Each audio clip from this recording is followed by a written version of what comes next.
Are you ready to get woke? Welcome to the Woke as podcast with your host, Alex Lazarev. Yeah. All right, everybody. Here's what he's going to do. He's going to get us tuned in before we do this podcast. Are you ready? Take it away, Paul. Okay, just wherever you are, get comfortable. It's always good to have a straight spine if you can. So if you need to sit straight or cross-legged or just be comfortable, right? Good. Now let's become aware of the breath. That, by the way, is the most powerful way to get centered. The quickest is just becoming aware of your breath. And just be aware as you're breathing. Are you filling up your tummy? Are you expanding your rib cage, your chest? Are you breathing all the way up into the skull? Very few of us breathe properly. Most people are shallow breathers, through the chest or the tummy, just a little bit. When you realize 70% of our toxins are removed through the breath, and if you consciously connect, it ups that 15 times as effective.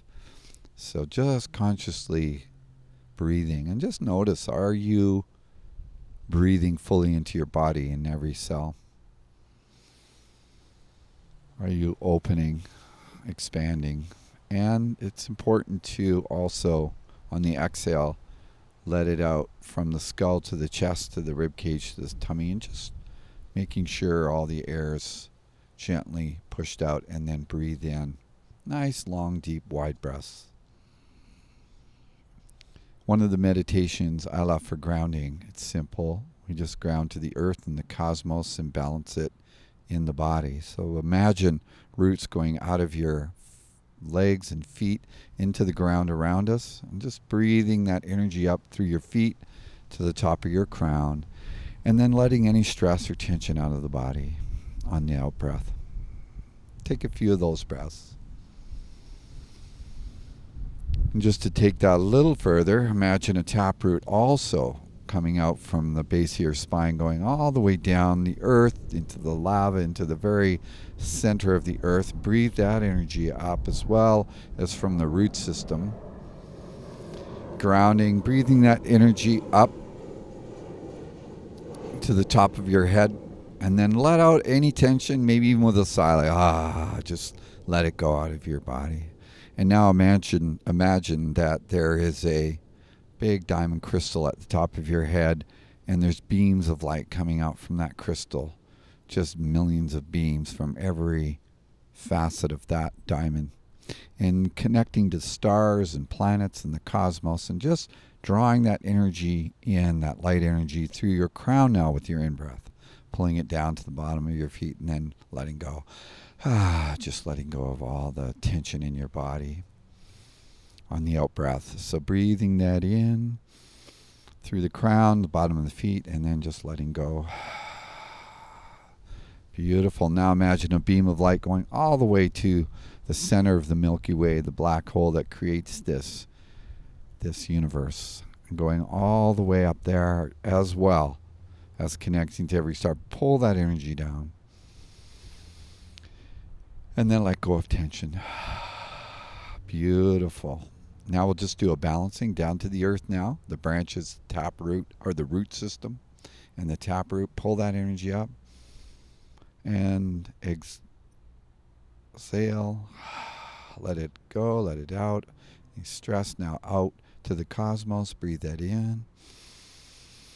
Those white tubules, that light beam going from the top of your head all the way to that black hole. Pull that energy down and release. Just do that a few times, back and forth. This is a great one to just balance the yin-yang energies in the body, feminine, masculine as well, and just to come into a center. So we're more centered, alert, ready to hear, ready to take things in. Yeah, great, thanks.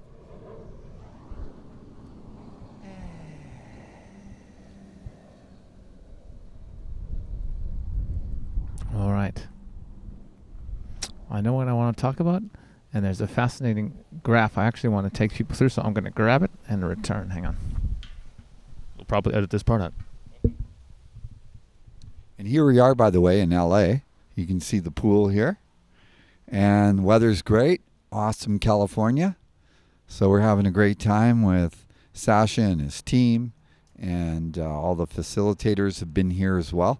So yeah, we've been having a lot of fun at Infinite Man. While Sasha's out of the room, I'll plug him. I love Sasha. I think the work he does is profound.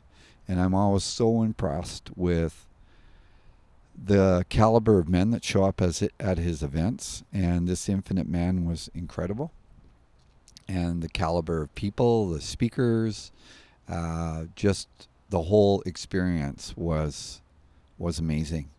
And I think everyone would concur that they had a great time. I know I did. I was here with my wife, Kathy, as well. And we're from Vancouver, British Columbia. And right now it's rainy and cloudy. And we're just stoked that we're in here in the sun, enjoying our day and having a good time. So I'm glad that you could join with us today. And I believe what Sasha and I are going to talk a bit about today is the awakening process, right, Sasha? And now here is Sasha. Something like this. Something like this. First of all, I have to say this. We have to switch mics. I'm used to this one. It rests on my chin. I got this, but I just have an affinity for this mic. That's the guest mic. Look at it. All right. I'm already used to this mic. This is smaller than yours? This one, yeah, you have to have Is there a reason one. for that? There's a reason for that. You have to have He's this an egomaniac, right? I'm a freak. I'm a freak.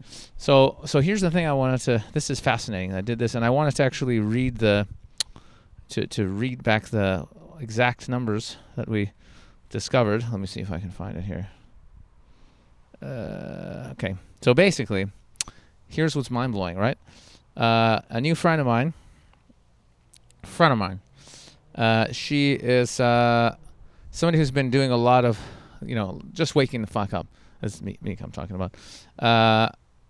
And so she's been through like just a lot of trauma, and she's just been healing a lot just in the last like year and a half, 2 years. And I just was using muscle testing to just calibrate her level of consciousness, kind of like this year and then last year, just to see how much she's just kind of blown up in the last while. But as I was going back, I was just curious, where was she at age 29, 28, 27, 26? And I went all the way back to like being born. And here's what's wild. Okay, so this is for my friend. I guess we could do, might as well do me, I guess, if we're going to go through. So for me, for example, so first breath, so like you're born and you're like, right? And keeping in mind like 1,000 is like full, Buddha, Jesus, fully awakened being, 1,000. And actually, I want you guys to have the realization the way I had it. So I'll put it to you this way. So last year, this year I won't even tell you. I've had some really big crazy numbers, but last year I was just below like 500, so just below the love at age 39. And then going back to like 35, I was around 400. And then going back to, age at 33, I was around 367. 30th birthday around 309. And then going back. When I had a really tough time in my life, that's when I bottomed out around age 20. It was a tough time for me. It was around 206, so just barely positive. And then before that, at 15, 266. At around age 10, around 400. But interestingly, at my 5th birthday, or actually in my sixth birthday, I was 536, so I was in the love. And then it goes up and up from there. So around 660s at 4th birthday, 3rd birthday, 775, 2nd birthday, 857, 1st birthday, 934. And at my first breath, as I came out of the womb, and it went 994. And so here's the wild thing. So for Mika, my friend, same exact thing, like really like, low numbers. And then, but as you get closer to being born, it just goes up. And her first breath was like 974. So here's the crazy fucking thing, right? Literally, and these are the only, me and her are the only ones I've tested, but I'm sure it's going to be pretty much the same pattern from everybody. You're literally born as pure consciousness, total enlightenment, total presence, total here now, total existence, no worries about anything. Like you are just, you're it.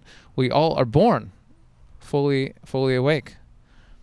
And that's wild. When you actually look at the numbers from the muscle testing, everybody comes in absolutely, totally here and present and enlightened, basically. And then what happens is, of course, the conditioning comes in. all the judgments, the separations, that, okay, well, you're a man, you're a woman, my name is this, your name is that, we're smart, or we're rich, we live in this neighborhood, those people are not, we're black, or we're Jewish, and they're white, and they're Vietnamese, whatever the fuck. So all the separation comes in. Your mom comes along and says, you got this grade, therefore you're very smart. Then if you go, oh yeah, I'm very smart, which means I'm smarter than those people over there. So now I'm smart and you're not as smart. So all the separation starts to come in, and then literally as someone is not you, then the fear comes in, because if you're not me, then you can hurt me. And I'm different, and maybe, so maybe you want different things. What if you get something which means I can't get that thing? Competition starts, all this kind of stuff. So that's the wild thing. And so what I'm noticing is as you start healing and waking up, you reverse that. So everybody kind of does this, comes in enlightened and just goes, right? You bottom out somewhere, and then it comes down to, are you going to do the work or not, or do you really want to wake up? Because a lot of people will just stay in those lower levels of consciousness. And as we've talked about in other episodes, they'll just manage their suffering, whether it be with movies, pornography, food addiction, drugs, drinking, smoking, whatever. Just all the 1,000,001 distractions that we have just to make us feel a little bit better. But other people will choose to do the real work of like doing the healing and getting into whatever it is, cleaning your diet, meditation, reading certain books, doing certain practices, letting go, forgiving, joining Alcoholics Anonymous, like whatever you need to do in your life to get out of those lower vibrational frequencies and raise your consciousness and go back out. But isn't it wild that everyone's chart starts out like this, super high, and takes a dive, and for some, it can go like a wave, it can go back up, and for others, it just like a flat line, but what a different way to look at it. It's not like you're achieving something. This is for any like spiritual seekers out there. You're not seeking something that you've never had, or seeking something that you're not. You're just seeking to get back to the original state you were in when you were born. That's it. What a different way of looking at it. It's not something new. It's not something unattainable. It's what you are. It's what you are when you come into the realm. You just want to take away the layers of conditioning and worry and fear and all that fucking separation bullshit to get back to being your true nature, which you already, not only were you at, you have it in your memory banks. You can remember maybe not being 1, but you can remember being 5 or 6. And when you were 5 or 6, was it difficult when you saw a kid playing with a fire truck, and you wanted to play with that kid? Did you go, yeah, maybe he doesn't want to play with me. I'm probably not good enough. He probably doesn't want to share his fire truck with me. No, you just go over and be like, hey, you have a fire truck, let's play. And you probably like grab his fire truck and just start playing and having a great time because you hadn't been conditioned yet. So all we're trying to do is get back to that state, which we already have a reference for. And my friend Mika, actually, fascinatingly, I asked her, I said, how did you, because she went, her low was lower than mine. I monitored at 206. She went down to the 2 digits, so she really went into the into the fear stuff, and I said to her, how did you manage to get out? Because where she comes from, her whole she comes from a place where like people are really fucked up, and I said, how did you manage to like get out? Because none of her friends are into this stuff or healing. Everyone just pretends that everything is okay. That's just usually how it is. Act like everything's fine. Don't let anyone find out that you're fucked up. And that's just the MO, right?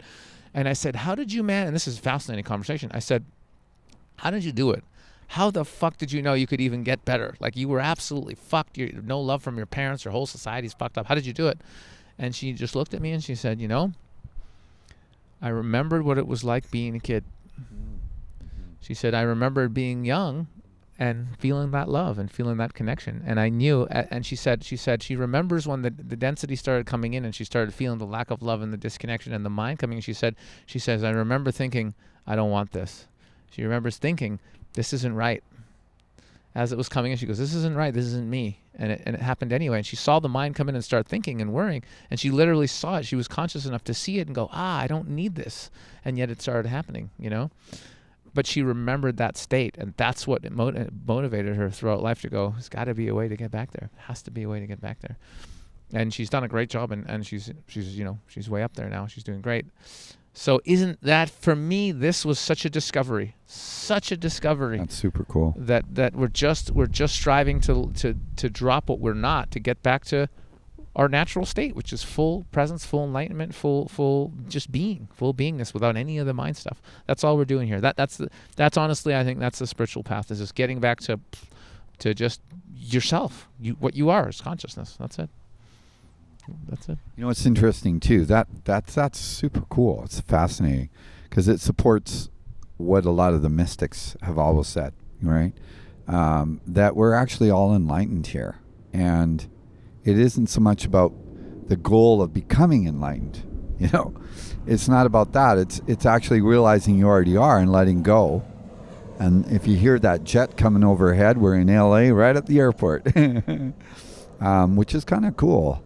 I always look at airports as, you know, they're going to great places. You're having the power to lift off and you're landing in a new place. So it's kind of cool. We live by an airport too in Vancouver. But anyway, you know, listening to that, I think there's that amazing documentary of the sperm and then going into the egg and creating the zygote. Just amazing. Like, it's a spiritual experience to watch that documentary. Just mind-blowing. Apparently, What's it called? some studies... I haven't seen it, but we'll link it later when we find out. You got to have a look at YouTube. it because it's just like a spiritual experience watching this thing. Just the fact that all of us, you know, out of 80,000 sperm, you're the one that won the race. We're already winners the moment we're born here, really, from that aspect. So, but in these studies, they apparently have shown there's a flash of light when the sperm goes into the egg. There's this flash of light, and that's, I believe, the soul. And we're coming in actually at that moment, probably fully enlightened. And the moment you mix and the sperm and the egg come together to the zygote, you're inheriting the bloodline of what you're born into. Right away. You're experiencing the bloodline on the lineage of both your mother and father, and you're also experiencing the density of being in this consciousness as well, the moment you're born. So you're already processing and being with what it takes to be here in this kind of matrix. And so it doesn't surprise me, right, that we're learning how to be here and adjust and come into equilibrium, you know, and find that place of balance here and start to shed slowly but surely, you know, changing, alchemizing the vibration of what we're taking on here in this density, in this body and time and space. You know, so it's that's cool. That's really cool. One of the stories I shared at the Infinite Man Summit was about Michelangelo. And this is kind of pertinent to what we're talking about, right? Because Michelangelo, apparently he saw this big flawed piece of marble in a local quarry. And he said, nobody wanted it. Can I have that? And if you think of us as, you know, I'm flawed, there's something wrong with me, I have to improve myself, I have to be better, you know, I'm not enough, and, you know, goal set, improve, you know, just kind of how it goes out there.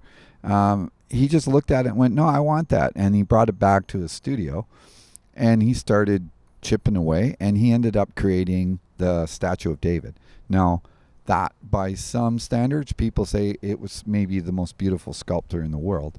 And I've seen it myself, and I was really moved by it, you know. And anyway, they asked Michelangelo, how were you able to carve something like that out of this flawed piece of marble? And he said, it was easy. I just chipped away everything that wasn't David. So he saw the David in the marble and created that. And we're all David, as in David would represent the perfect being, you know, cosmic human. And we are that. So really, I love that analogy of what you're doing with the energy, because that's what we're doing. We're slowly chipping away, you might say alchemizing, letting go of, surrendering, opening to healing, all that is in us, you know. And in constellation therapy, which is a form of therapy, which is family system training, energetics, every system's looking for a hero as well. They're looking for somebody to remember what everyone else forgot, because we're carrying a lot of trauma, a lot of history, and it's for generations coming through us, you know. So yeah, we're dealt that hand, just becoming human. Yep. And so that's it. That's really the journey that we're on. And it's just realizing it, because so many people, they don't, you guys realize it because you're watching the podcast, but the people who are just going about their lives, they don't know. They don't know there's a journey to be had here, and there's that's where that's where the good stuff is. It's doing that healing, and just getting more conscious, more present, and doing the cleaning work. I joke about this. When I really realized just how much shit we humans have to clean, people would ask me, I'd meet people and they'd be like, hey, so what do you do for a living? What's your thing? And I'd say, I'm a cleaner. They'd be like, what do you mean, like cleaning, like pools and garages and stuff? I'm like, no, just my personal energetic shit and trauma and fear and all this shit. I'm a cleaner. And it's true for all of us, whether we're aware of it or not. We're fucking cleaners, man. We gotta do the cleaning. Absolutely. It's a cleaning. And what makes it fascinating is that there's so many different modalities, and there's so many different ways. It's like limitless, and there's more available to us now than ever before. So many systems, so many ways, so many practices, and information that you'd have to be. You can go online and watch a video or read a PDF that'll have some spiritual knowledge that you'd have to be. You'd have to be with a monk, maybe washing dishes or whatever, for 5 years before they'd even share with you, okay, I'm going to give you this one breathing technique. You know what I mean? And now it's just like, you can read a book, you can get the basic techniques, the advanced techniques, the mantras, whatever. It's all available to us. It's almost information overwhelm. But for somebody who really goes, okay, I want to do the work, it's wild how quickly you can really move forward. It's totally wild. So for you, what was the moment that you kind of realized, holy shit, you got work to do? Like that first moment of like, okay, I'm going to have to work on myself here or I'm going to be fucked. Did you have a moment of just like, okay, I got to do some work here? Yeah. There's so many moments, right? But I'd say an epiphany for me was my health, my life in general, just how things were going. I had something called Epstein-Barr, blood virus. Half my body was starting to paralyze. And I fought that for 5 years. Somehow I kept functioning, and I'm still actually doing well, but I paid a price for that, And then I think for most people, you hit some kind of a pain point, like a crisis in relationship or health crisis or something that, you've been doing it a certain way. Like for me, I knew all the techniques of how to push myself forward in my life. Visualization. I did a lot of personal empowerment work. I ended up being really successful as a realtor and a multi-level marketer for vitamin products, and it was amazing what I used to do in a day. It just blows my mind. But I knew how. I had all the techniques, how to push myself, go out there, anchor, get myself all hyped up. I took all the communication courses. I knew how to connect with people. And, I think I was always pretty honest, person, hardworking. I didn't expect anything for nothing. I was willing to do the work. But yeah, I was pretty driven character. And I had that flawed mentality about who I am. And going forward into life, this is in the life. I'm giving you an example just from my life perspective. And so I pushed myself hard. I set goals. I accomplished a lot. I got the wife I thought, I was looking for at that time. And she was, and she was part of my journey. And I had the house in a high-level district. And I had the wards, driving the Jag, the Italian clothes, all that kind of stuff. And a really nice office on the waterfront. And I thought, man, I've really arrived here. But in actuality, what happened for me was I was pushing myself so hard with all these tools and techniques I'd learned. And I think I hit a certain level of success where I was like, geez, in the late 70s, I was I thought if I keep this up, I'm going to be a millionaire, and that was when $1 million was actually worth something, right? And my belief system kicked in, and I felt it like a bomb went off inside of me. And what happened in that moment was my self-worth, didn't match that belief system. And also, simultaneously, what happened to me at that point was that done the vision boards. I'd done all the goal setting. And I actually achieved everything that was on my vision board. And I was still super depressed. I was not a happy camper. Now I was really felt messed up because I had thought, well, if I get all this, I'm going to be a happy camper. Well, it can be an existential crisis when you get what you think is going to outwardly make you happy, and then your whole life crashes. So basically, everything happened for me simultaneously. I used to laugh and joke and say, nobody, I couldn't have paid someone to screw my life up better than I did myself. And it was like I made every decision, bad business decision, relationship decision, like my health crashed. I got really sick. I ended up going bankrupt. I divorced. Everything was gone in my life. But the beautiful thing is, when everything is gone that you thought made you who you are or was going to do it for you, the only thing left is you. So I finally, gave me this experience of, oh, this is who I am. And that was the big crash and burn for me. It was health and just my whole life just kind of imploding on me at that time. Mm-hmm. Yeah. So that was your wake-up call, hey? But, well, that was my wake-up call in the worldly sense of going out and trying to make it happen in the world. But as we've talked about before, and I'll try to be brief here. I know we've talked about it in other interviews, right? Like you, I had a pretty rough go of it when I was younger.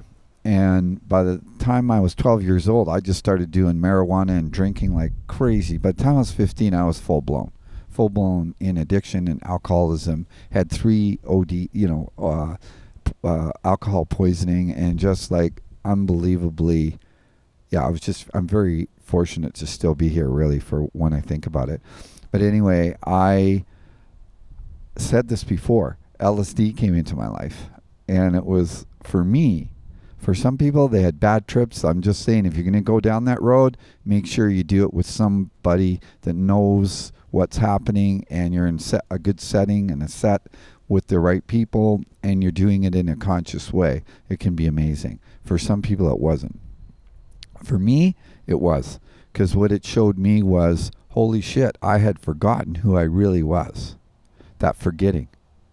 And it just blew my mind. And I actually took 2 years, I guess, grade 11 and 12, and I became celibate, did yoga, weight trained, read all the literature I could on spirituality, empowerment, and went crazy with this stuff. And then at 18, I had what we would call a cosmic awakening. And that was when it showed me, holy shit, I had no idea this is who we are on the inside. Mm-hmm. Like, no idea. And then at 21, I would have what you would call a born-again experience. And that, again, shifted me even deeper. Now, you might say, well, how come you had to do all of that? Well, I've since understood that when you have these very high level vibratory experiences, that your life has to catch up.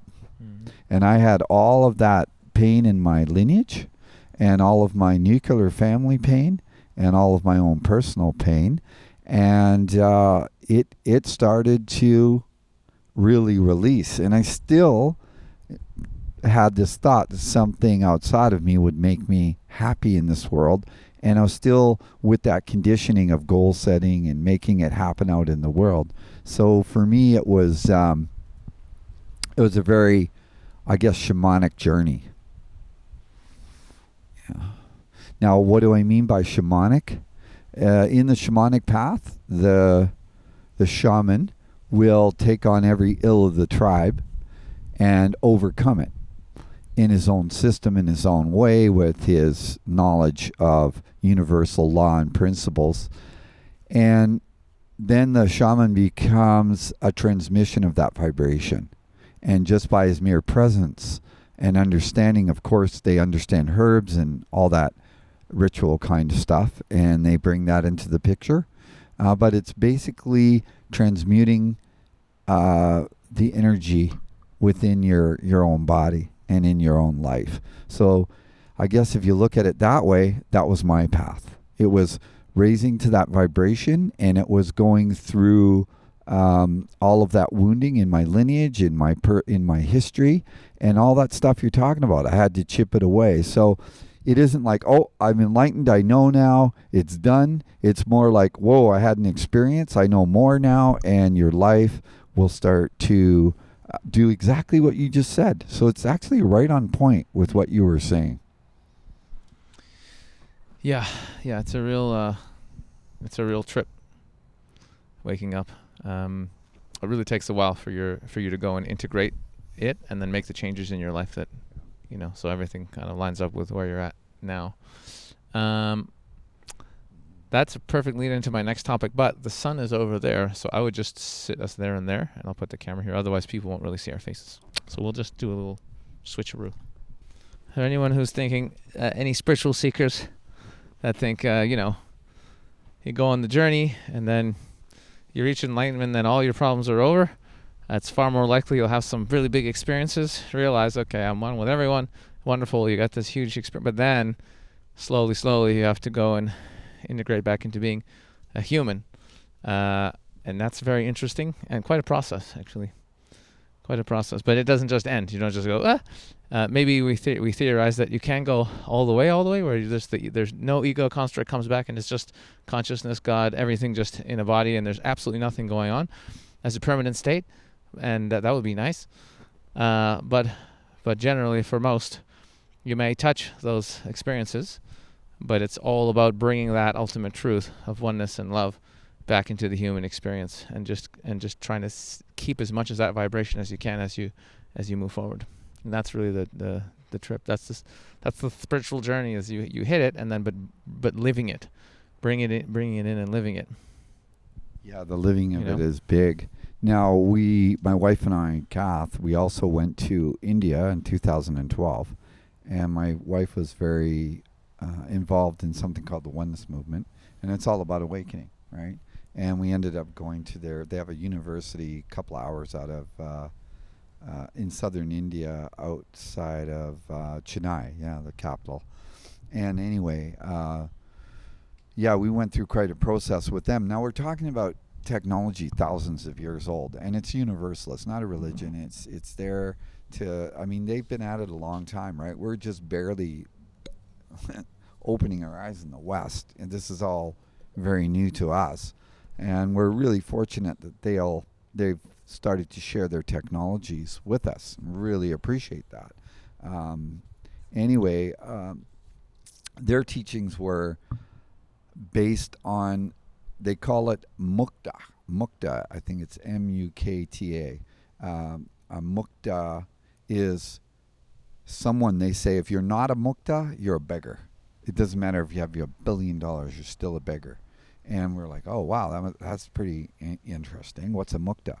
Well, a Mukta is someone that's free of their mind. And freedom from the mind is not a small gift, right? Or it would say in the Course in Miracles, the spiritual teaching, a tranquil mind is not a small gift, And you've become far too you're becoming far too tolerant of mind wandering. You hear everybody say the communities of assholes in the head, my mind, my head won't shut down. And Eckhart Tolle, if you know of him, Power of Now, he says, you know what, the greatest addiction of our time, especially in North America and Europe, is to thinking. The addiction to thinking. And in the Indian teachings, thinking is suffering. Mm-hmm. So as long as you're thinking, and you think that, hey, I'm someone here thinking this thought, it's going to cause you suffering. And it's so fascinating, their technology and the gift of going through that process. And I remember years ago when I was doing the meditation I was talking to you about, one of the ones that always really landed for me was the teachings, and it was yogic teachings, and they were like, okay, in meditation, imagine there's a pool of water, and there's beautiful coral and tropical fish, and it's amazing in there, right? But there's all these streams pouring into it, which is thought. the thought stream. It's pouring into this pool, causing a lot of surface tension. Will you be able to see what's in that pool? No, you'll see surface distortion. You might get a few little glimpses of, oh, yeah, I think there's something under there. I think, Well, if you were to cut off all of those streams, what happens to the pool? It goes still. Now what happens? It's glass smooth. You see everything. You see the coral, the fish, and you're like, wow, that is so incredibly beautiful, right? Well, when thought stops and you have a moment, their intrinsic nature of who we are now becomes self-evident. It becomes self-evident reality. Our intrinsic nature, who and what we already are, not what we want to search for or get externally. It's actually innately intrinsic to who we are. And so the experience in that moment is, oh my God, it's joy, it's love, it's peace. It's our birthright. It's who we actually are, like you said, when we come in here. We're totally in touch with that. Totally. And then through time and space and the matrix and the fear that's here and the density and the socialization and the enculturation and the conditioning, next thing you know, right, we're coming down on that scale of consciousness to the point where usually at some point you'll hit your comfort zone where you're going to have what they call in the 12-step programs, hit your bottom. And it's going to become intense. And it's usually, not always, but usually something like that happens to a person, that you have this big wake-up call. Might be your fourth divorce, bankruptcy, ill health, whatever. But usually something will happen to somebody at some point as a kind of we call it the wake-up call. What's your wake-up call? Yeah, it's interesting. I got my wake-up call really young. I was a kid, and I was constantly getting a wake-up call because I was just in this brutal environment, getting abused all the time, and, had no choice. But I run into people who are very much kind of just like stuck in just kind of normal life, just the normalcy of life. You have a job in a house and they pay the rent. Everything is okay. They watch TV and they go out and whatever. It's just very normal. But they never have that jarring event happen to shake them up and go, wait a minute, there must be because it's almost like it's hard to even be pushed to on the path of awakening if you don't have that, because you really got to get something to kick your ass, like you said, some major event. And once in a while you do find people who just have a yearning, like they just want to know, like, what is this reality, what's going on. But a lot of people, it's like they have this itchiness for something, but they've already I have one friend in particular, he knows there's more to life. He had a moment once where he was like, dude, what's going on? I'm in my mid-30s and I got a job, and like what we're going to turn 40, whatever. What's going to happen? Is it just you just keep working and you just keep getting older until eventually you check out, whatever? And I was like, good, excellent. You're ready to here's a book you could read, and there's a spiritual teacher over here. And you can and then a couple of weeks later, I asked, I said, hey, how's it going? I go, did you read that book? He goes, no, it was just a moment and confusion. I'm okay. Everything's fine. It's like, okay.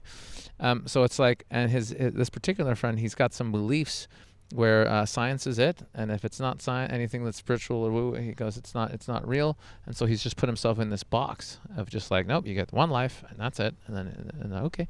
So some people are really they're in a position where they're not going to have that necessary, that big that event that's going to catapult them to wake up. So it's just interesting. There's so many ways to get there, but that seems to be getting that big kick in the ass seems to be the thing. And it seems to be happening a lot on planet Earth now. A lot of people are really being putting into the grinder where they're really, really suffering, and things aren't working for them the way they're thinking and doing things. And almost it's like they have to like wake up. It's just like you have to, you know what I mean? So it's happening more and more. Like the universe is like trying to get everybody to snap out of it. What's really interesting on that too is, I'm sure you've all heard all kinds of things from all different walks of life, and people and mystics and people that are psychic and open to spirituality and all that kind of stuff. But it is interesting to me, if you really think about this one, if you go back into any indigenous mystery schools of traditions, even in Judaism, back into the Essenes, Egyptian, indigenous North American, every mystery school, they all have been pointing to this one point in time. Like, don't you find that interesting? I do. And some of them have been saying this for 6,000 years. This date. And what am I referring to? The Golden Age. They're talking about December 21, 2012. Is the point where there's going to be a major leap in consciousness on this planet.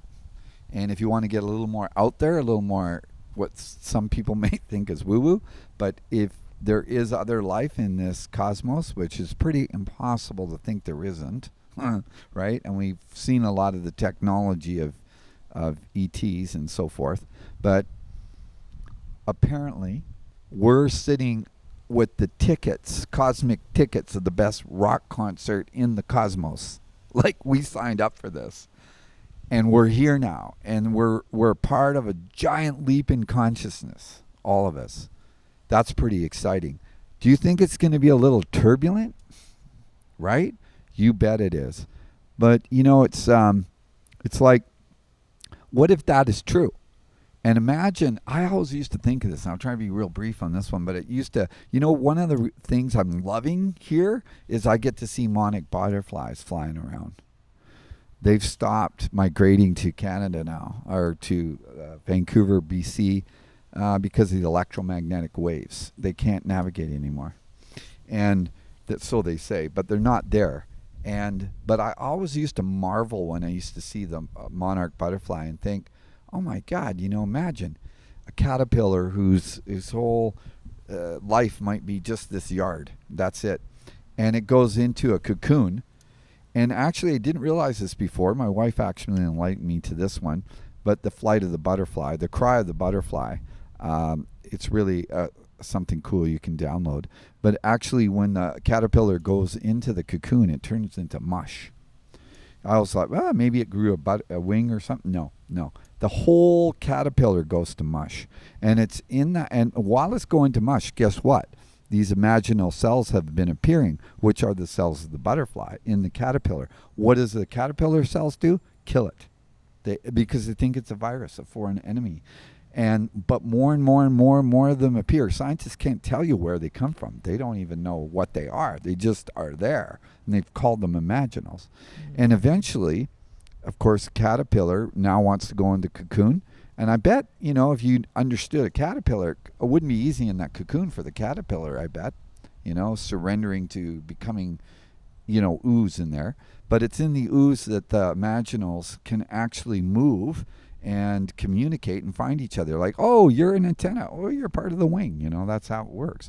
And then eventually it forms the caterpillar. And then the caterpillar needs to break out of the cocoon in a certain way in order to release the proper chemicals for the wings to harden and for it to be able to photosynthesis the sun and get everything it needs before it can take flight. So there's this whole transformational process that happens. So what I used to think, imagine if a monarch butterfly becomes a butterfly and then it flies around, apparently at one time, the whole planet. Like, isn't that crazy? The whole planet, a butterfly flying around the planet. And I used to think, okay, that's a butterfly. What if you took that analogy and looked at us?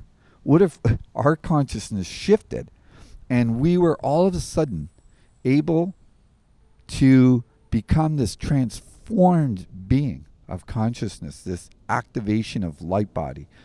Where the hell are we going to go? What's going to be possible for us?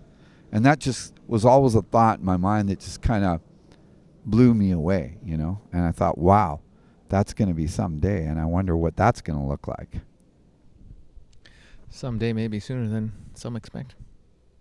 Right? And it's happening. It's happening now. Yeah. Right? Yeah, we're here now. So if, I just want to keep this short, but there's some people that are going into crisis, and I'm a therapist as well as I teach energy, and I have been for a few years.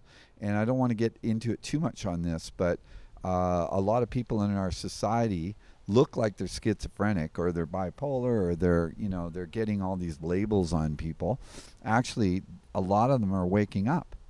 They're actually having awakening experiences, and they don't realize it. They don't fit into the norm anymore because they can't. They know too much, and they're having these awakening experiences, and it's happening a lot. And I'm happy sometimes that I've been able to facilitate some of them to get off of medication and understand what's happened to them and come out the other end and equalize and ground the experience. And now they're actually functioning better than they've ever functioned in their lives. Is super pretty, as far as that goes, pretty darn happy. They've got good relationships, and they're navigating the matrix or this 3D reality in a whole different way. And one thing, this is kind of cool. Now, can I prove it? No, but if you do look up and go into some of the ancient mystery traditions, Egyptian, apparently at one time we had 360 senses. 360 senses. That's and when I heard that, I went, what? And then I thought, like, wow, imagine, and you're talking about going down, down, down, getting dumb, down, down, down. Mm-hmm. Imagine if we did at one time, now maybe in Atlantis, Lemuria, other civilizations, when we were connected in a different kind of way, we had a whole array of other options, quality of life experience available to us. And I think about that, and I go, wow, imagine, I don't know how many of you are familiar with Helen Keller, but she, at 5 years old, got some kind of virus, and it made her blind and deaf. And it's quite a story. The documentary is a real old one. She ended up being this prolific writer, amazing being. And I'm just getting shivers thinking about her. And anytime I see that documentary, I just start bawling my eyes out. And what that lady went through, because she lost 2 senses, and someone helped her to connect in to those 3 senses so that she could have a connection with this world here, her mother, her family, and the world she was in. Because she was freaking out. She'd just break furniture and run around and scream because she was terrified. On some level, I think we're all terrified. If we really got honest and really went in, imagine if we all had, just say, I can't prove it, but just say we had 360 senses one time. Now we only have 5, and wonder why we're killing each other. And the world is doing what it's doing. It makes sense from that part. So imagine what's available to us, the potential, and think about the monarch butterfly. If we can awaken to another, 355 senses, just think about one sense, the dimension of possibility that comes from one sense. Whoa. Maybe that's why we're all feeling pretty crazy too, because we've been so dumbed down. That's quite a thought. I never heard that before about the 360. That's crazy. Well, imagine, as now that you're starting to awaken, you're having different sensory experiences outside of the 5 senses, right? You're starting to feel oneness consciousness. You're starting to, your heart is starting to have a different kind of relationship with things around you and people. And if you really probably breathe into it and think of it from that sense and go, oh, well, what am I sensing now? I didn't sense that before, but I am now. And you may find that you've already awakened a large amount of those senses that were lost to you, to us. Well, there's definitely the 6th sense I know many of us are connected to, just that feeling of like we know something's going on or we know something's going to happen. And that's and even those intuitions that we feel, I think there's different ones, because there's that gut knowing, and there's that sort of I think there's different levels of knowing, different levels of intuition. So there might be 3 or 4 that we're already sort of tapping into here and there, but we can't exactly put a label on it. You know what I mean? Yeah, and I mean, the phenomenon, what we're talking about here is, it's interesting, right? If you look and do your research, they're saying that there's some kids coming in with different DNA, and they're doing wild shit. that they're just like, holy crap, where did they learn this from? How are they doing this? Even their DNA structure is different than it was before. So they're coming in with this new sensory information, and I think that's pretty interesting, right? Yeah, I keep hearing. I haven't been looking into it, but I keep hearing about these kids coming in with like wild powers and shit. It's nice and hot under the sun, eh? We're getting cooked out here. It's actually. Are you? It's a little hot. I'm a crazy that way. I love the heat. So I mean, like I said earlier, you weren't here, but yeah, it's raining and cold in Vancouver. That's right. And it's pretty nice. I'm just sitting here sucking it up, you know. Well, here's one little topic that's interesting to me. So, ever since I really discovered this concept of consciousness, and that you could raise your consciousness, and that it feels better with a higher consciousness. Ooh, more positive thoughts, more love, more peace, more joy. It's just a lot less of the mind, the more you go into those. So this is beautiful. But it's funny because I would have certain experiences, and my favorite thing, and one of the reasons I started the podcast, it's like I'd have some crazy experience, whether it be channeling or whether it be I don't know, something came in, something came in a meditation, or Mandela effect, something happened, timeline shift, but oneness experiences, the mind quieted, whatever, any of these things that happen where you're like, whoa, that was cool. Very subjective, though. Sometimes these crazy things are very subjective, right? It's hard to really put it into words. But that was one of my biggest excitements, was like talking about these wild experiences, and then also I don't know, sort of passing along some of that love, or some of that oneness, some of that peace, but just getting that, and kind of like, always saying to you, hey man, like, go read this book and raise your consciousness, and hey, it's like, there's, just talking about this stuff.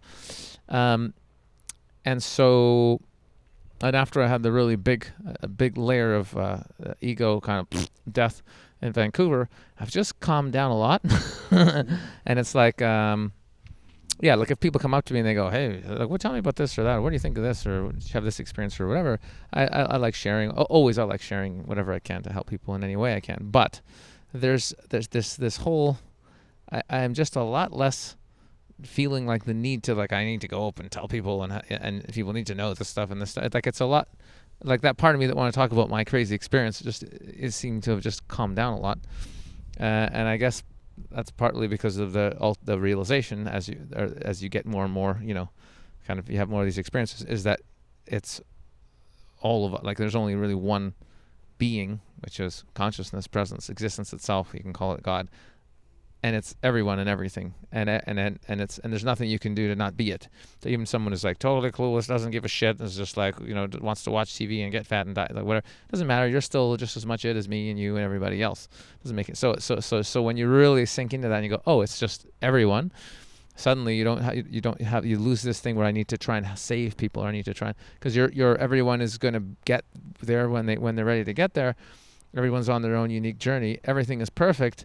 And everyone is also God, and so there's no need to. God doesn't need to be saved, God just is. It just self is. Hey God, I'm gonna save you. It's like, well, no, So it's just very interesting. So what I wanted to talk about is, as in retrospect, I look back and I go, well, that could have been just my spiritual ego going, oh, I want to talk about this experience, and I want to tell you about this, and look how cool I am because I had this experience, and hey, let me tell you about it. And it's like, so partly I love sharing it because it's interesting and it can help some, but there's always was that part that's like, listen to how cool and how spiritual I am and how interesting because I had this experience. And so as I've kind of come out of that to some degree, at least I'd like to think, it's interesting to see others talking about stuff and realizing it's really like kind of a spiritual, like, I don't know, almost like competition, like who's more spiritual, and it's really quite funny. So I just want to talk to you about that, because we do have these, any seeker will have these profound experiences. So how to have the experiences and to take the lessons, but then also not sort of turn it into some sort of fucking competition, because the ultimate realization is there's no one to compete with. It's all you. So, but again, the ego likes to grab onto that experience and go, look how special I am. I had for 2 days, I sat there and didn't have to do anything, and I was in a state of total bliss, and somebody, look at me, and it's like, okay, goody. So what's that? Any thoughts on the spiritual ego and just kind of going on the journey and, not being a dick, not letting the ego take control? And okay, Any thoughts on that whole?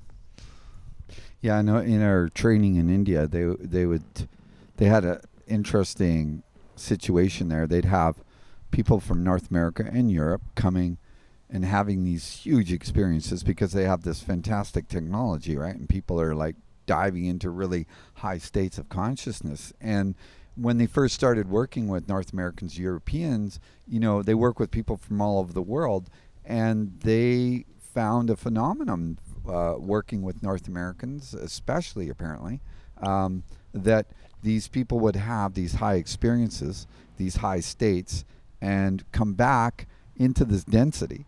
I did it my way, John Wayne, and all that kind of egoic persona, and they would re-enter this density, and a lot of that is flowing in the thought sphere, in the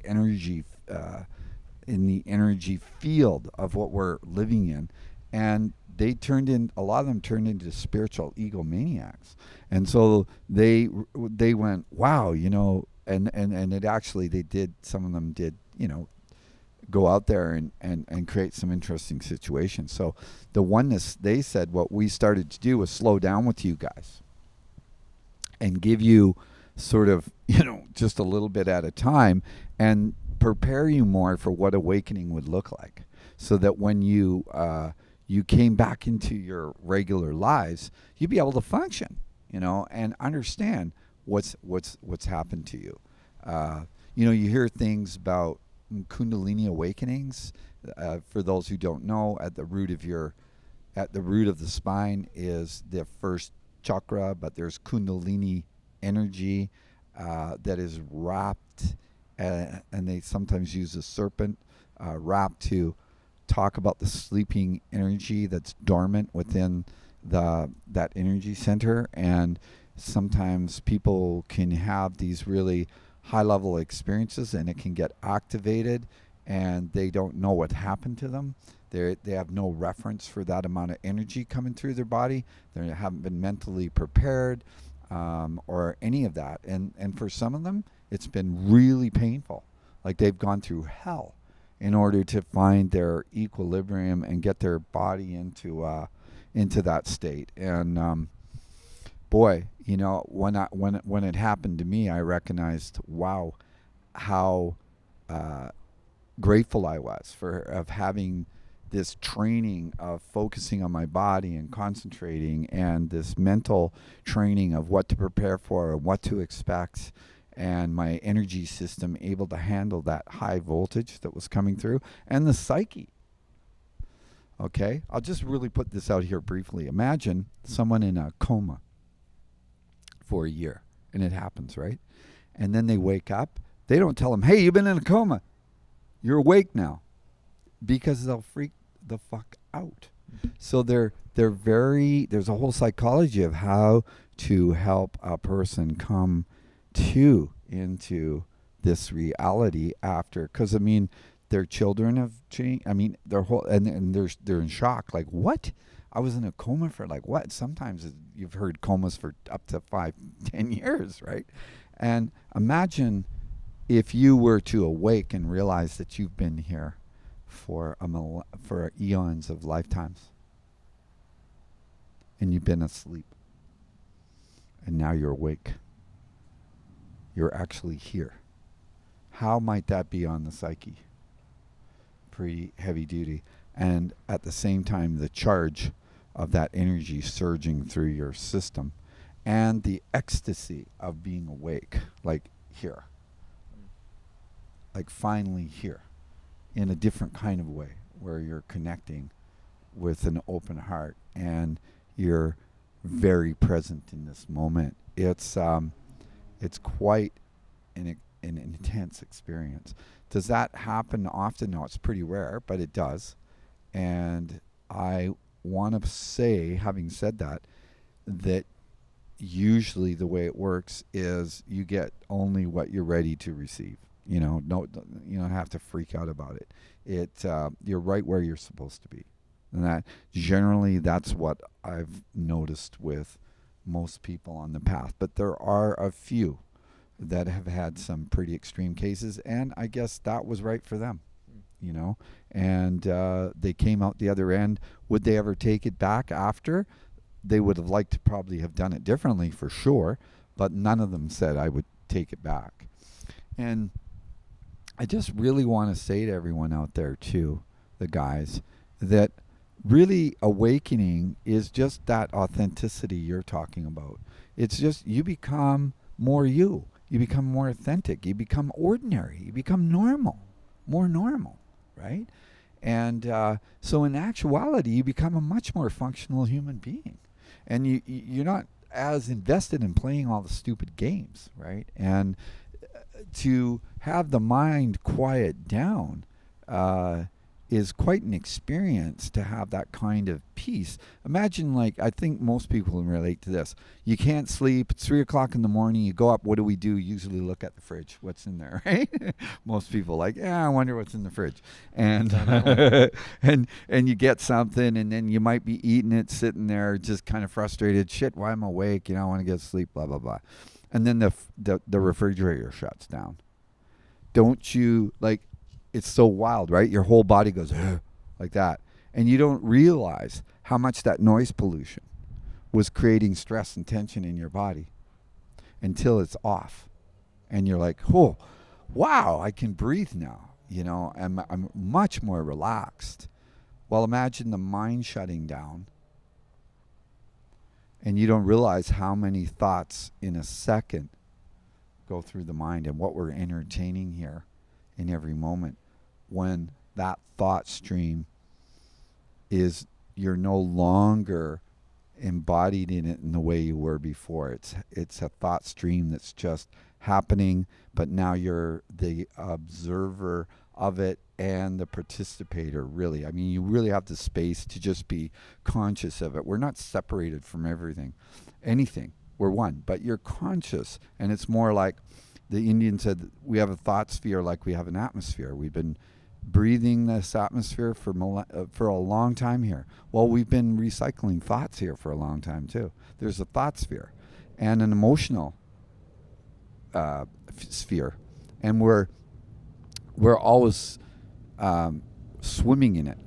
We're swimming in this thought sphere, and it enters the bindu, and it goes out the third eye. And the brain, according to how much you identify with a thought in your consciousness, your conscious will identifies with that thought. Oh, that says something about who I am, or it's something I'm worried about, or I don't want people thinking about that, or yeah, I'm worried about this.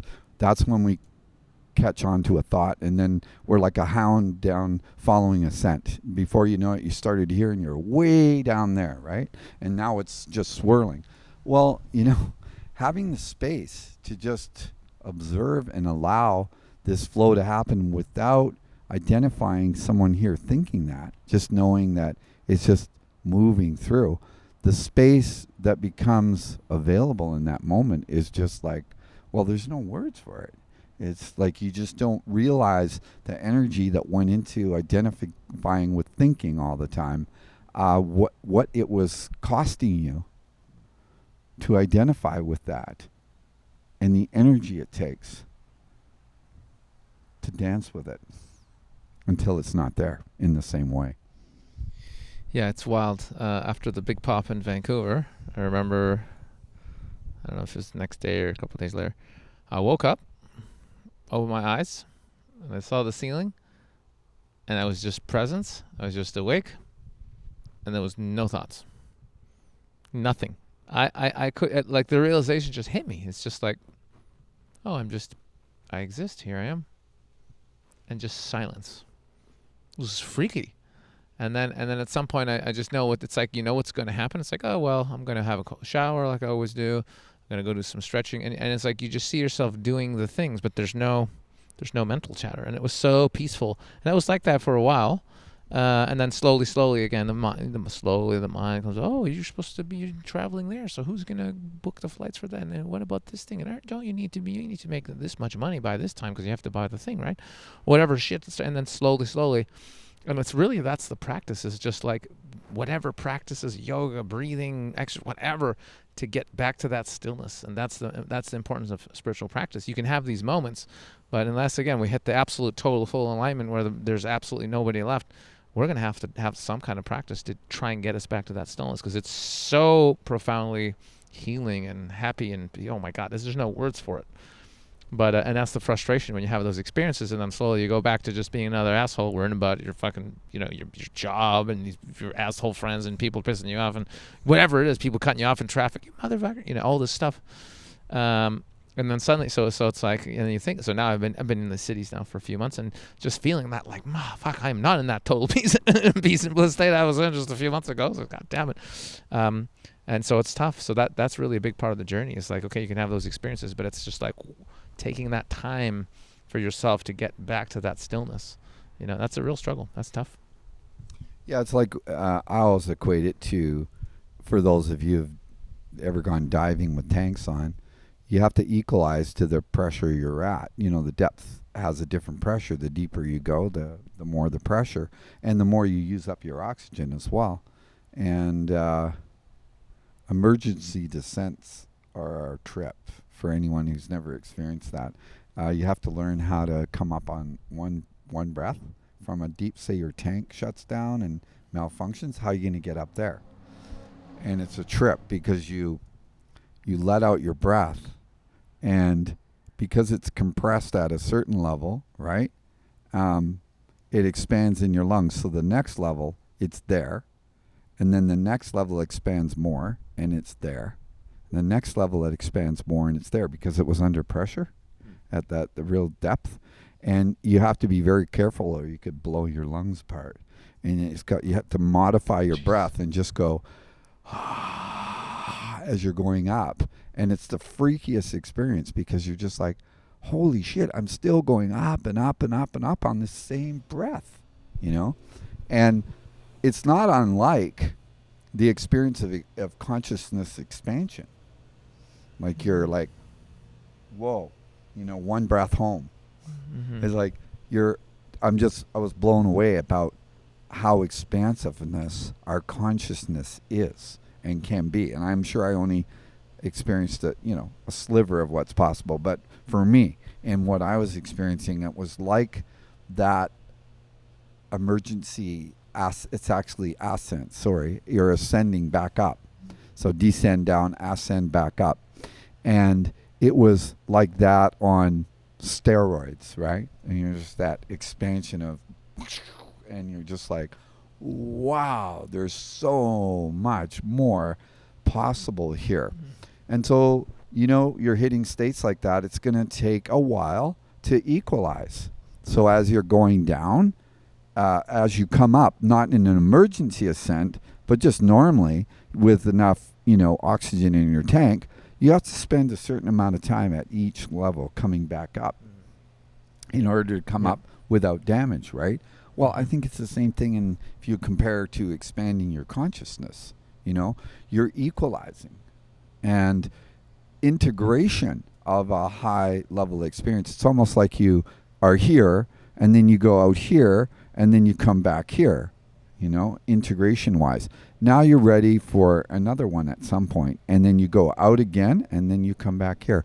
And analogy I liked was a rubber band. You pull a rubber band, does it ever go back to where it originally was when you stretched it? No. It actually, if you try it, it will always keep expanding. And it's just how it works. There's always a bit of a pullback and then a period of integration. So expect integration. That's why it's important, to have guides and people who've gone through this can guide you and make sure it's done in a good way, right? A responsible, good way. And then you don't lose it and think you're losing your mind when it happens. And it's actually the best thing that could ever happen, because it's not like it'll wreck your life. Once you come into that equilibrium, it's a different life. You're a different person. You're with different people having a deeper quality of life experience, And it's incredible. It's not something to be afraid of. You know, we're saying weird shit, and we're, you know, I'm not trying to freak anyone out there. But yeah, I'm not one of these rah-rah guys to say, oh yeah, it's like, that would be a disservice to people. And you know, as a therapist, I used to be an empowerment coach way back in the day. I started when Tony Robbins started. I did his first course. You know, I've been around a while and I've had those successes, but you know, it's something you don't want to take it lightly. Absolutely. You don't want to be scared of it. I mean, we're actually, in the long run, I don't think we have a choice. You're going to evolve anyway. You signed up for it. You're here. You got the cosmic rock concert ticket of a leap in consciousness, apparently like it's never been seen in the whole cosmos. They're saying the whole consciousness of this planet is just going to pop at once, at the same time. And everybody, even those who've been dragging behind, when enough people wake up, it's just going to happen. And then everybody will be like they just took DMT MEO5. You know? Well, that would be something. It'd be like the God molecule where you have like a near-death experience. But dude, that all of a sudden, bam, we all get it. And we laugh our ass off going, holy shit, I can't believe we took this serious. Yep. Like, wow. Dude, I can tell you just one experience, even if for a moment, of just the absolute reality that we are everything for all time, forever. We're consciousness, we're sentience and self. Just having this experience as a limited being, whatever. But if you have that experience just once, it changes you forever. So if everyone at the planet had that for a moment, they would go out the next day and be like, "What's up, man?" And people just start hugging each other. Like when you really realize everyone is you, you can't pass somebody who's hungry and not be like, "Oh, I'll just get you some food, bro." It's like you can't. Oh, you're sleeping on this. It's just like. It's because it's all I am. It's all me. It's all you. We're one. It's not like something you just say. Like it is actually the realization. It's like, holy fuck, I am all of it. Yeah. So if people get that, holy fuck, you can forget about how is the military-industrial complex going to make any money, bro? Nobody's going to shoot anybody anymore. No. What are they going to use so much money off? What about all those tanks they sell for fucking $80 million a pop? What are they going to do with all those tanks? Doesn't that blow you away? I don't know. Like we could feed the whole planet. You know, I heard one time there was enough money in the world that everybody could have their own house and 2 cars and. Oh, I'm sure. You know, like it's ridiculous. It's the distribution system that's messed up, not that the monetary currency itself is. There's nothing wrong with that. It's the consciousness behind it. You know, when we all have that shift in consciousness, things will be really different. But just to quickly talk about what you're saying is, I don't know how many of you know Anita Moorjani, and her book is called Dying to Be Me. And this woman is one of the most well-known now near-death experiences. She's in a hospital with her family, husband, she had children. She's almost flatlining on the heart scale. She's like skin and bone, full of these huge tumors, and she's like done, right? There's no way this woman's got a chance. Well, she ends up having her near-death experience, meeting her father, who she never got along with, in the spirit world, and experiencing just pure love with him. And they had this conversation about life, and it blew her mind, like, hey, you know, I'm not in my body, I'm not in time and space, but I'm aware. Oh, so, you know, it's not my brain, it's not my body, I'm this awareness, having this experience. And they call these kinds of experience self-evident reality. It's pure knowledge. It's metaphysical science of pure self-evident reality. It's knowledge. It's an experience subjectively that you could never explain, but you know it's true. When you're in it, you know it's true. Anyway, there she was. And from that place, she was like, I don't want to go back into my body. And he's saying, no, you got to go back. You have work to do. You got things to do in the world. And isn't it funny that most people have, I think almost every near-death experience person, if you've looked into this, say the same thing. I didn't want to come back here. So death is not something to be afraid of. It's a gift. But meanwhile, we're here because we're supposed to be. We're supposed to be here. Or why are we here? Would make no sense, right? So we're here for a reason. We're here to wake up to that reason. But anyway, what Anita said, I don't want to go back into that body, Dad. I mean, you know, I've got cancer. I'm suffering. I hate life. I hate my life. It's just shit. And he's going, well, Anita, just see the landscape of your life and you'll understand what I'm saying to you. And that might not be exact words. You have to read the book. But she did. And she saw, this is her story. She said, I saw how the pain I had being a woman in an Indian society and that kind of society that she was in. And how my self-esteem through British colonialism and all kinds of things that she as an Indian woman had to experience, and how bad, low my self-worth was and my self-esteem, how much pain it caused me. And she said, I just saw the landscape of it and I got it. And the mystics will tell you, when you see it, it's over. When you really see, it's over in the seeing. And for her, she knew it was over, and she wasn't afraid to come back. She came back. In 3 days, she was out of the hospital. 3 days, right? She said, she said, I could have got out of the hospital in 3 days. They kept me in for 3 weeks. Okay. That's the story. I could have left at 3 days, but they were so freaked out and blown away. And here's another thing. While she was out, as she came back and into the room, she was hearing all the conversations. She knew her brother missed the plane. She knew the conversations that were happening and told everybody what they were saying in the hallways. And the orderly who was in the operating room was thinking, shit, I wish she would die. Like, I want to go home for dinner. You know what I'm saying? Like, get over it, lady, die, you know? And she says to this guy, watch what you're thinking, because it's all being registered. It's all being seen and picked up. And it freaked him out, right? Just totally freaked him out. Anyway, I bet. She came back, and the interesting thing is, on your point, after a while, things started to get dense again, and people started talking fear again, fear-based stuff, and she slowly, a little bit, started to buy into it again. And then she finally went, wait, hold on, I know the truth. I don't need to be afraid. I'm more than this. I mean, what am I doing? Even her, with that kind of experience, was still being affected by the density here. So she wrote a second book about it and addressed that specifically, about how to be, very cognizant and very aware of how people will try to get you to buy into the fear. And our instinct to want to belong is so strong that, it's strong. That's why I think it's super important that, we have like-minded people in our lives, to not paranoid, but just people who can understand you, and we can help each other have a community. We call it the light family of light, or the soul light family, whatever it is. When you do awaken, they start showing up.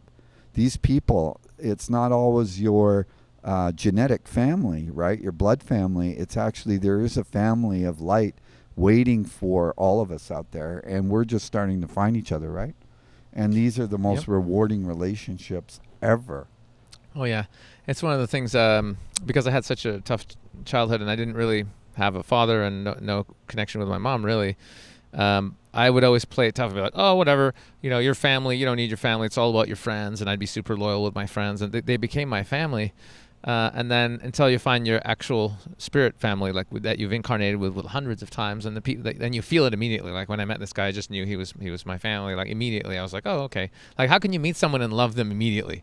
That doesn't make any sense. Like you just meet someone and you already love them. Think about it. It's because you've got a past together. So yeah, so that's what's been happening in the last few years. Again, and it happens when you raise your vibration and you really start coming into who you are, and you're really, you're putting that out. You immediately just boom, you find the people that you're meant to find. Just like when you're on the spiritual path, if you're a lone wolf like I was, just reading books and just doing the best I can. When you're ready, the teachers do appear as well. So it's all about just do the best you can on your own, and then eventually everybody shows up. So yeah, man, finding your soul tribe is just like unbelievable. And the more you find, and then it just kind of becomes exponential. And then word just came to me. Maybe it's been out there. Your vibe tribe. Your vibe tribe. That's good. Isn't that good? Your vibe tribe. That's really, you heard it here first. If it takes you off. Heard it here, okay? No, but it wasn't from me. It was from up there. It was from or in here. Whatever. Everything is from up there. Everything is from in here. Your vibe tribe. That's good. Your We vibe could have that tribe, on a because shirt. it's all about vibration, right? And we teach this in energy work. If I'm in a room, right, and I've got a piano and there's a guitar by the piano and it's tuned well, and I hit the C key on the piano, guess what? Only the C string on the guitar will vibrate, because things match in resonance. They match in resonance. Here's a really cool thing. And this is a metaphysical law of that's resonance, while there's another one called entrainment. So if you take clocks, put them on a wall, and it distributes sound properly, like vibration in the wall, and you start one pendulum swinging, you know those pendulum clocks? And they've done this lots of times. You can look it up. And they're all different rhythms. After 48 hours, they're all in the same rhythm. It's like women having periods in their dorms. They all start having the period at the same time. You know, you find your vibe tribe. When you maintain that higher vibration, right, by doing practices in breath and energy and hanging out with the good people and starting to, you know, improve nutrition and filling your mind with positive, you know, like higher vibration thoughts, mantras, yoga, all that kind of stuff, and maintain a frequency for long enough, it's proven that all the lower frequencies and the mid frequencies will have to let go, and they'll match your frequency. And whatever isn't that will just slough off like oil and water. Those people will no longer be in your life. And there'll be new people coming in, but there'll be some that you've been with, old friends, that's my experience, that actually I've become closer than ever to. And we've had these epic conversations where I've actually grown up with them and said, you know what I was really feeling when that happened? And they're like, oh, really, man? You know what I was feeling? And all of a sudden, I get to relive my childhood from a whole different place of honesty, instead of like, you know, the guy that never shed a tear, that was just the tough guy, you know, and playing the role, right? And it's refreshing. It was for me. Yeah, man. It's a trip. It's really a trip. But don't fall into what I was falling into for a long time. Trying to like wake everyone up and trying to save everybody in your life just because you're at a new place. People need to fucking get there themselves. Some people need to suffer a while before they're, you know what I mean? It's not up. It's, yeah, it's, and who it's, are you to say you know yeah. what's right for them, right? Because Exactly. I don't know what's right for anyone out there, but I can share my experience and how it's different for me, and you become a living vibration of a different frequency, and that alone is a gift. Your heart's more open, so you're able to connect a little bit better wherever you are in love with those. And I think we become more spirit guided.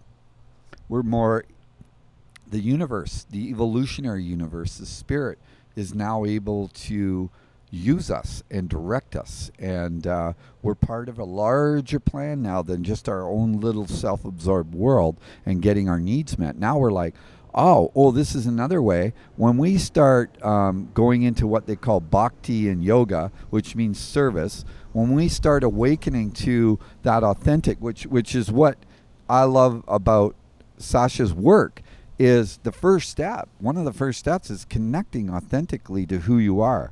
Because as we connect to the authentic who we are, that's why so many people go, I don't know what to do. I'm confused. I tried this. I've gone out and done that. Well, that's because we've bought into this social enculturation, and we're trying to be who we're not.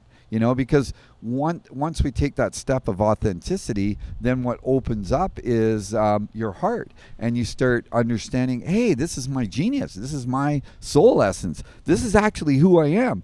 And once we can start connecting back to the truth of who we are, our vibration goes up. Our self-love goes up. Our self-value goes up. We start feeling super good about ourselves and others and connecting from a whole different place. Then what usually happens there is you start losing all your friends. Losing all your friends, but you start to connect to your gifts, like your real gifts, and you want to use it in service now. You want to make a difference to those around you. It's not just you and what you want and why you're unhappy and what you need to be happy. It's like you're looking around a little bit more going, gee, I want to give back. I want to contribute. I want to help. That alone changes everything, you know? And from there, when we start expressing our true gifts in service to others, that's when the awakening starts to happen for a lot of people too. We don't have to hit the low point and self-destruct. I did, but that doesn't have to be their way or your way, or if it is, it is. Who knows, right? But what I've learned too, now with this higher vibration, we can actually learn from joy. We don't have to suffer the same way anymore. We really don't. In 12 steps, they call it raise your bottom. You don't have to do the nosedive like we did. If you understand, if you continue what you're doing, you're heading to the garbage dump. That's your destination. You can choose to get off the garbage dump before you hit the dump. That's raising the bottom. If you understand nothing external is going to make me happy, really, if you need to pursue that in order to understand it for yourself, then that's fine. That's your journey. That's, it's like Buddha said, don't take my word for it. If it doesn't appeal to your own reason and your own knowledge in common sense, then I don't care who said it to you, even if it's me. Don't follow it. Learn how to trust yourself, because in the awakening, like you talked about it, the gut brain wakes up, and the gut brain is actually got a neural network. They call it the 3 brain system now. There's a whole neural network, the same as your brain. And in the heart, it's also a neural network. So we actually have 3 brains, this one, and this one. But we're only using this right now, and that informs these. And that's why we're in the vibration we're in. When we start waking up, the real ruler of our life should be our heart, not our mind. The heart is on the throne of your life. You will have a whole different life when the heart starts to inform the mind, and you start trusting your gut and your intuitive abilities and the information. It starts to take you in directions that you could never have dreamed of, and putting you in there. And the heart, the electromagnetic field of the heart is 300 times more powerful than the brain. It's actually the heart that creates your material reality. Wild stuff, hey? Yeah. That's why they've got us doing everything to just stay up in here. As long as they keep us in here. Really quick, there's a book called The Biology of Transcendence. Joseph Chilton Pierce, I believe. Yeah. And he talks about the brain development and consciousness. It's fascinating. Yeah, he passed away a little while ago, but it's an amazing book. He said, and if you read it, it's very scientifically laid out in a lot of ways. It's really quite good material. And he said that according to their studies of the brain and consciousness, at 19 years of age, we're supposed to be awakened. Everybody. We're wired for it, to be awakened at 19. He said, imagine you're 18, 17, you're in high school, you got that feeling like something big's coming, and you're going to light the world on fire. You're sensing that awakening.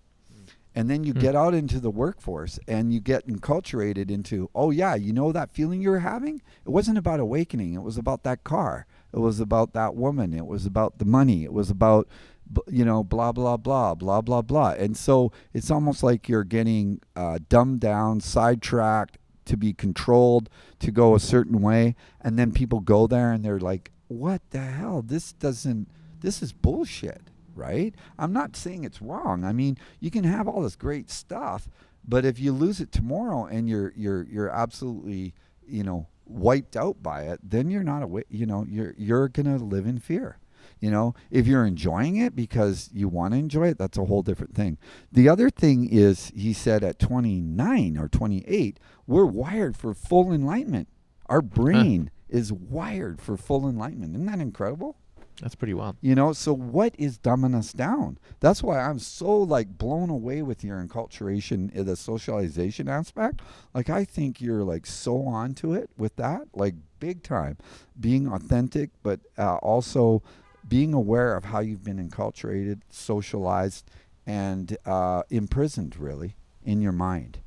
We become far too tolerant of mind wandering, and it's not, the famous saying, I think, therefore I am. In the spiritual community, it's I think, therefore I'm not. Because there's no one here thinking anything in the way we believe. Right? And so it's a misdemeanor. It's a way that we've been enculturated. So if you get a chance, Biology of Transcendence, it's it's amazing concept. He really got me thinking, like, yeah, there's a lot of stuff dumbing us down out there, right? No shit. Well, that was a good little rant, hey? Yeah, that was that fun. pretty good. Thank you, everybody. We could do these all the time. All the time. Whenever I can. Yeah. So yeah, we could go on forever, but we can end the episode there. For those of you who are listening on iTunes or the woke.as website, we're actually on YouTube. I once in a while get a comment. Somebody goes, "I can't believe there's videos." I'm like, yes, there's videos. So you can watch on YouTube, the Woke as Fuck podcast. Leave a comment. We do read the comments and say hi. And make sure to be on the email list over on woke.as, because once in a while I'm going to be doing more and more events with Paul, with all the beautiful beings I have on the thing. We're actually going to be doing stuff out there in the real world. So if you want to be notified, give us your email address. And I'm excited to make some more episodes. So sending lots of love to all you guys out there who made it all the way to the end. Mwah! We love you, and we'll see you in the next one. Yeah, and thank you to all of you, but to the men that Kathy and I got to meet at 3 different functions we've been at, and then we were just here in LA at Infinite Man. I love you guys, and you're bringing out the best in me. You're inspiring the shit out of me, and I'm so amazed at what you're all doing. And just keep doing what you're doing, and I'm looking forward to meeting you all down the road. Yeah, I know there's a bunch of you that come up to me at the event. A few guys came and said, "We love the podcast." And we're like, great. So it's really fun to meet humans. So I know there's a bunch of people who are actually listening to the podcast and probably not watching my YouTube videos. So hopefully we'll see some of you beautiful souls out as well. Nothing beats a hug in real life. So it was really funny too. Real quick, I'm doing testimonial with a couple of the guys. We're having a great time, right? And they're just stoked because they had such a good time. And I'm talking about my wife, and she's being surrounded by all these men, right? And I'm going, my wife would be here, but she's surrounded by all these men in Infinite Man. But you know what? I'm okay with this. You know why? I've done Infinite Man. That's right. Yeah, that's right. You can just I'm a trust. new guy. I'm like, no worries. It's all good. Stealer. Okay, beautiful souls. See you in the next one. Peace.